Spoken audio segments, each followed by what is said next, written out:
Affaibli par les arrestations de ses principaux chefs et les guerres de succession, le cartel de Sinaloa a perdu sa place de leader au profit du Jalisco Nouvelle Génération, qui est devenu le premier producteur de fentanyl au Mexique. Jalisco, c'est vraiment leur blockbuster, le fentanyl. C'est une drogue qui est 40 fois plus forte que l'héroïne, qui est vendue essentiellement en Amérique du Nord, aux US, au Canada. L'année dernière, ça fait 130 000 morts quand même sur le territoire américain. Et l'essentiel du fentanyl, depuis donc bientôt 2 ans, est produit par le cartel de Jalisco. Le cartel de Jalisco connaît une ascension fulgurante.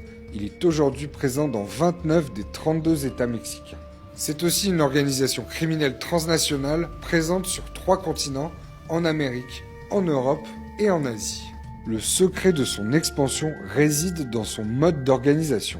En gros, ils ont permis à des clans criminels de développer leur business avec la marque Jalisco. Ils ont franchisé beaucoup de petites organisations un peu partout et qui, à ce titre, bénéficient des moyens militaires du cartel quand ils ont des problèmes, qui bénéficient, j'allais dire, de son aura criminelle, ils font peur, mais qui doivent payer, alors le montant, personne ne le sait, mais qui payent une partie de leur chiffre d'affaires à l'échelon central, à l'état-major. L'une des particularités du cartel de Jalisco, c'est qu'il ne se limite pas au trafic de drogue. Il a su diversifier ses activités criminelles.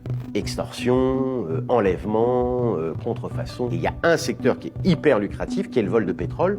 Pourquoi ? Parce que le Mexique est producteur de pétrole. Le vol de pétrole est l'une des activités criminelles en plein essor au Mexique. C'est une filière de contrebande à grande échelle dont le Jalisco Nouvelle Génération a su tirer profit grâce à sa position dominante sur le territoire national.